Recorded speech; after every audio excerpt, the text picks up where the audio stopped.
Good morning. Everybody up, on your feet. We got a lot to do today. Get up, get up, get up. Put your coffee under your ears. We're going to do a little work.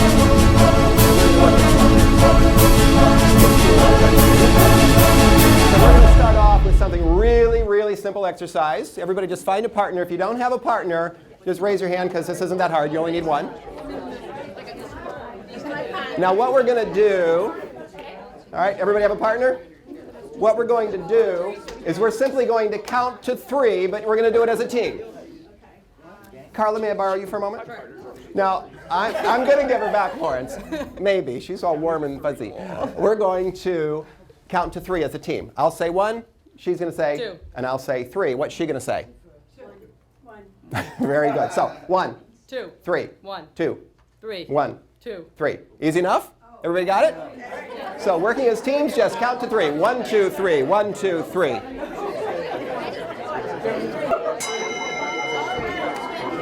All righty. Sometimes this is a very peaceful, beautiful, loving Tibetan prayer bell, and sometimes it means go to your corners. So now, that was pretty easy. We're going to change it up a little bit. A little bit more of a challenge. This time, instead of the number 1, we're going to clap. Same exercise, but it's going to be clap, 2, 3, clap, 2, 3. Got it? Just clap, 2, 3, clap, 2, 3.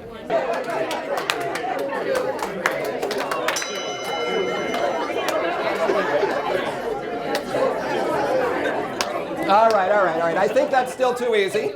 But you're really good teams.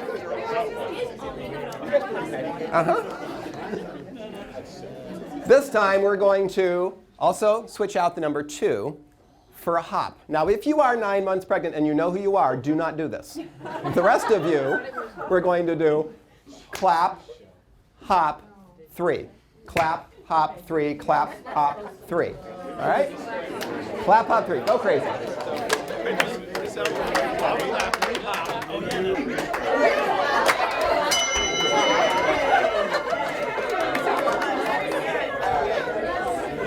Oh, way too easy. Way too easy. Let's come up with something really good. What can we replace 3 with? I know. Carla just inspired me. We're going to do the twist. You're going to do the twist? So clap, hop, twist. Ready? Go crazy.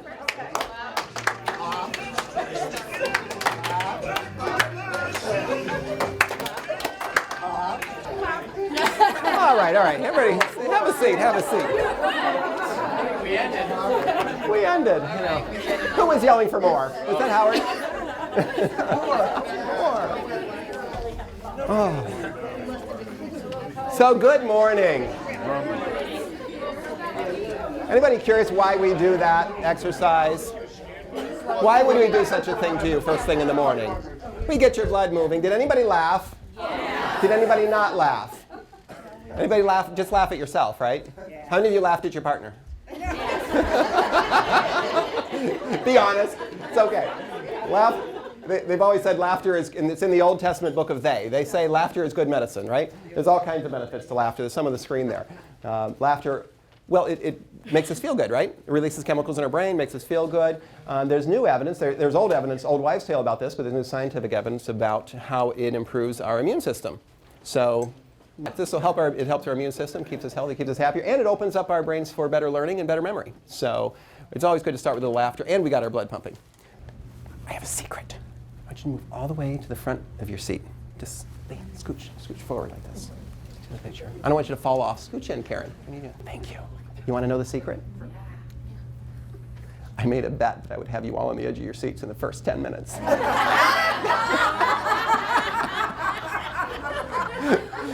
Joanne, you owe me $20. Very good.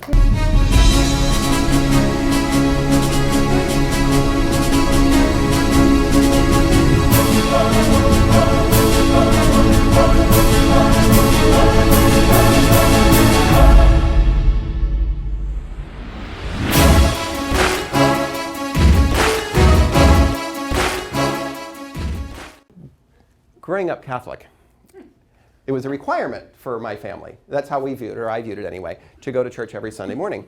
And the requirement was met if you stayed for the entire Mass. You wouldn't get credit if you left early. You couldn't sneak out after communion or after the second collection like some folks would. You had to wait until the priest left the altar. So every Sunday morning we'd get there early, sit in the last row of in the last pew in the church so that we could be the first ones out. The minute Father Tom's foot hit the floor, we would bolt for the door as quickly as we could, get in the car, which was strategically parked at the end of the parking lot, so we can beat church traffic and get out of there. The bad news is we never knew that church social scene, didn't know anyone from the church, never experienced that donut coffee thing. The good news is we spent less time in the car, which is where we did a lot of our fighting. Right? How do we bridge the gap from the church experience in there to the parking lot experience? How do we bridge the gap from the classroom to the workplace, to the home front when we go back to work? If you go back to an environment that's depressing and demoralizing or negative, whether it be home or work or wherever out in the real world, you begin to wonder, why did I go to the training in the first place? If a company sends employees, why did I get sent here when that's not the reality out in the real world anyway? Right? So how do we bridge that gap? So I've made it my mission to help bridge that gap. So there's a lot of action items today.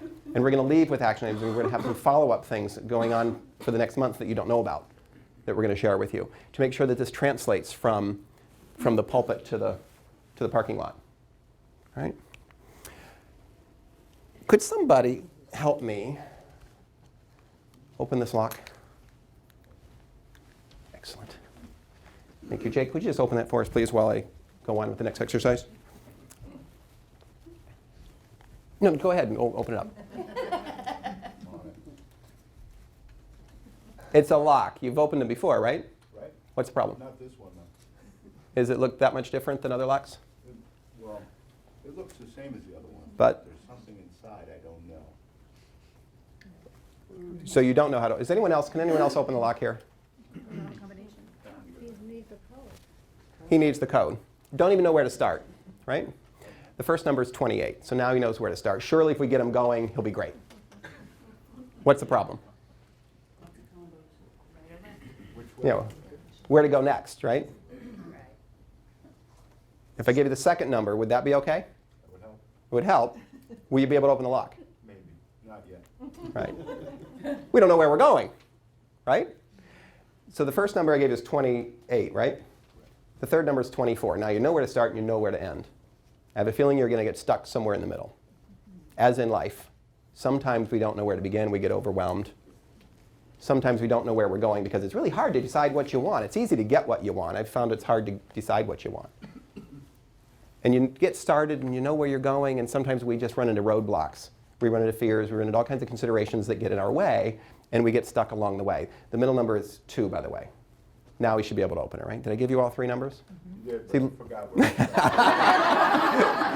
it was. 28 to 24. Life is like that combination lock. Everybody in this room can now open that combination lock, right? Knowing the combination, everybody can open that lock. When you know the secrets to success, life opens up. It can't not. It doesn't know or care how old you are, what your IQ is, what your gender is, what your race is, your religion. It doesn't care how smart you are, how educated you are. It doesn't care. It has to open. So life is like that. Today we're going to go through the success principles that are the combination that when you apply them, they work. I've done it in my own life. I've watched countless other people in my life that I've had the pleasure of working with and being taught from who have applied this, and it works. When you go out and apply this, it works on anything, whether we're talking about relationships or business or spirituality or physical wellness, whatever it is, it works. It's just a combination. Let's talk a little bit about the first habit, the first habit according to Stephen Covey, 7 Habits. Everybody's read the book 7 Habits of Highly Effective People. I've been teaching those habits for about 20-something years. And his habit number 1 is be proactive, as she explains as taking responsibility, or to be response-able. Jack Canfield, it's his principle number 1 of the success principles, is to take 100% responsibility. In his book, The Power of Focus, they surveyed 2,000 successful business people to identify what do they have most in common. And what they had most in common was unusual clarity of their vision, knew what they wanted, They had developed good success habits. And thirdly, they had taken 100% responsibility. They declared that they assumed 100% responsibility of what they wanted and what was happening. Do we do that? I always think so. I'm pretty responsible. It's not like I'm living in my mother's basement smoking pot and playing video games all day. Haven't done that in a while, right? We haven't. Most of us have moved beyond that. Anyone not moved beyond that yet? We have. That was. So we think if we're not living in our mother's basement that we're responsible people. We own homes, we have businesses, we have jobs, we have a life. We're taking responsibility for our lives. That's where it ends. We stop. We grow to that point. And sometimes we think, well, that's enough. Is that enough? Are we really taking responsibility for our role in a failed relationship? Are we taking 100% responsibility for everything that we could possibly complain about? Have we complained in the last 24 hours about something? Have we complained in the last year about something? So we're not taking 100% responsibility. Right? I like to complain about the weather. Because it's cold, I don't like cold. When I'm out in public, I like to pretend I'm excited about the snow because we're a ski town. Yay, snow! I want to go to Florida. So it's just not for me. So I find myself complaining about it. Well, there's something I can do about it. I can go to Florida. Or I can go to Southern California and go to Arizona. There are lots of places without snow. Turns out I can do something about the weather. So I'm trying to stop. I'm practicing to stop complaining about the weather because we just got back from a month in Florida and then we've got 3 weeks, 2 days, and 12 hours before we head to Vegas for a week. That'll get me into Vegas. So we can figure out what to do about it to get us through the winter. But who's responsible for the weather? Who's responsible for my weather? I am. I'm responsible for that failed relationship in town that every once in a while I hear and hear, I think, oh, geez, why didn't that work? And that doesn't work. It's up to me to do something about that. I'm responsible if the client no longer wants to work with me. I'm responsible if the client doesn't want to buy the house that you thought they were going to buy, or the deal falls apart. Who's responsible for that? It's so easy to say the financing fell through. The economy's not the problem. The financing's not the problem. I'm the problem. Until we're ready to say that, are we really taking 100% responsibility on everything? So often something happens to us and we want to blame the event. The event plus the response equals the outcome. So often we blame the event. We say the event equals the outcome. E equals O. I got sick. I couldn't go to work, so I didn't get it done. The event was not producing the outcome. You have the opportunity. You are able to respond. You are response able to insert a response. You could decide to delegate that to someone else, ask for help, do it when you're sick anyway. There are people who get things done in spite of the event. Our job is to be in charge of that R. Covey teaches it as there's an event, there's a stimulus, and there's a response, and there's a space in between every stimulus and every response where we have the opportunity to expand that space and make a decision. That's our will. And we decide what our response will be. When we choose that response, that will determine the outcome. If I give you 2, Phil, I give you 2, and you give 2 to it, 2 plus 2 is going to equal what? 4. What if he doesn't want 4? And I'm not going to give him anything other than 2. What could he do about it? 3. He could add 3. And then what would he have? And the outcome has changed, hasn't it? It's that simple. Your job is to add in the R. Don't accept just the event as having anything to do with the outcome. It's one piece. The power is in the R, is in our response. So what I'm going to do, in a moment, I'm going to ask you to pair up again. We have odd numbers in each row, so you'll have to move around a little bit. So what we'll do is we'll pair up and work as teams. Take your workbook with you because when we're done, we're going to capture a little bit of the wisdom that you gain in this.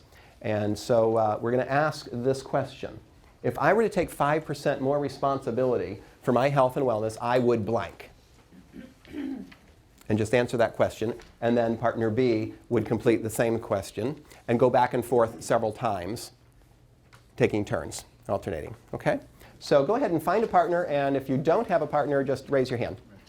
So we'll go ahead and take about 30 seconds or so to back and forth this question, taking turns answering it. Partner A is the person with the shortest hair. Can start. There you go. All right? So go ahead and do that until I'll ring the bell in about 30 seconds.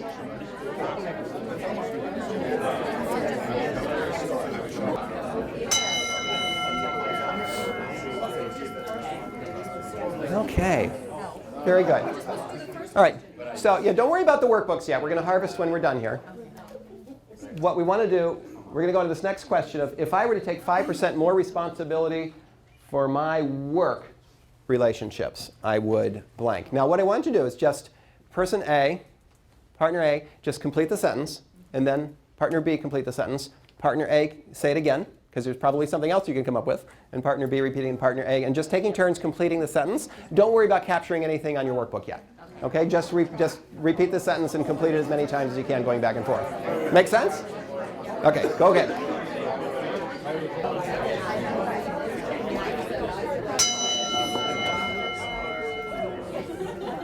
Very good. One more question. Same exercise again, not worrying about capturing anything on paper, just completing the sentence, taking turns. If I were to take 5% more responsibility for my finances, I would blank. Okay, go ahead.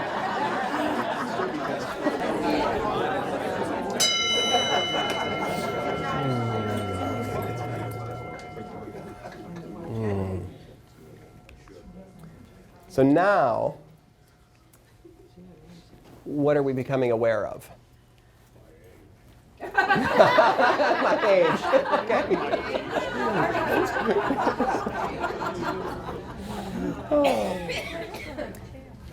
Possibilities. Possibilities. You want to expand on that? What do you mean by possibilities? Just things that are right within my reach that I can take action on, change my life. Everybody hear that? Yes. Yeah, beautiful. Things that are in my reach that I can take action on now. Mike. I'm becoming more aware of my own personal value clarification. Becoming aware of my own personal value clarification. Excellent. It's a good thing to have awareness around, isn't it? Yeah. Yeah, Phil. Weaknesses. Mine or yours? Mine. Oh, good. What I can do versus like an impulse versus like, Dave and I were just talking about a need or a want. Do I really need that extra pair of goggles because it's flat light today? Versus, Right.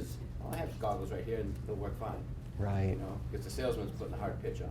Right. Just resist. Just so you know. Very good. Very good. Thanks for sharing. Tina? I'm aware that, it wouldn't take very much to make some changes.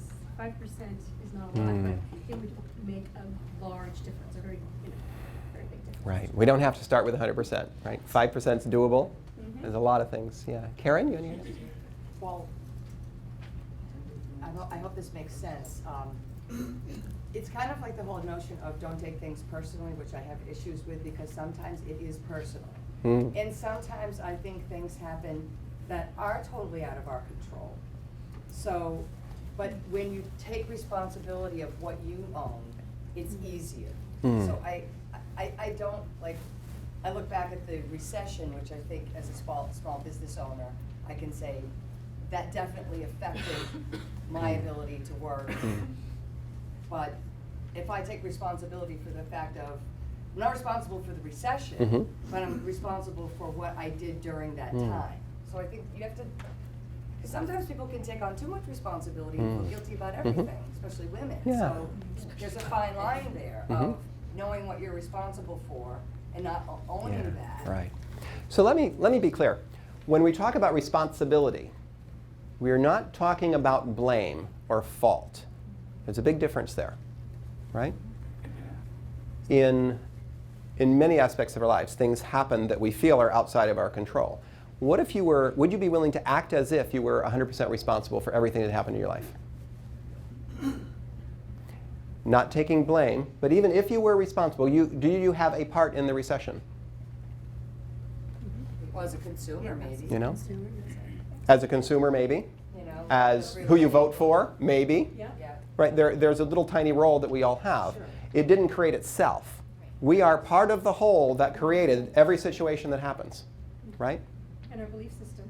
Okay, there is a recession, therefore. Right. But There's a terrific story about a Lexus dealership that wasn't selling any cars because of recession.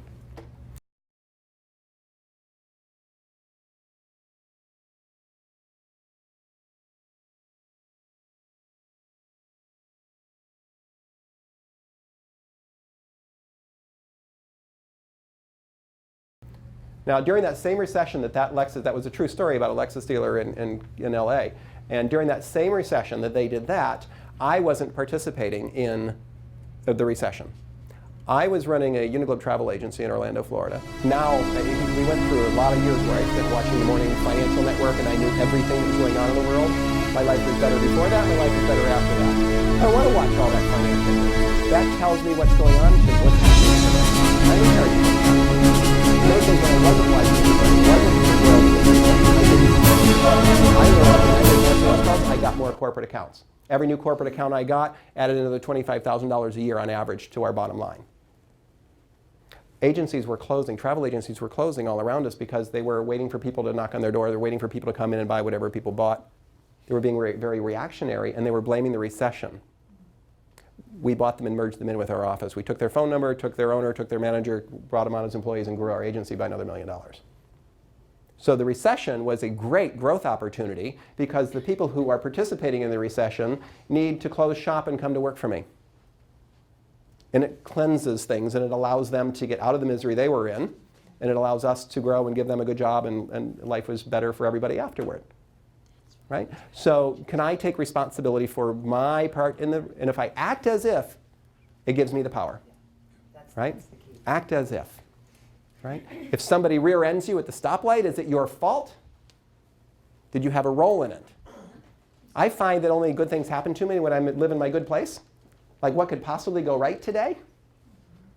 So far, I've had some fun with the microphone. We tested it yesterday. We tested it this morning. It was fine. You all showed up, and it started humming by itself. It was even off. I don't know.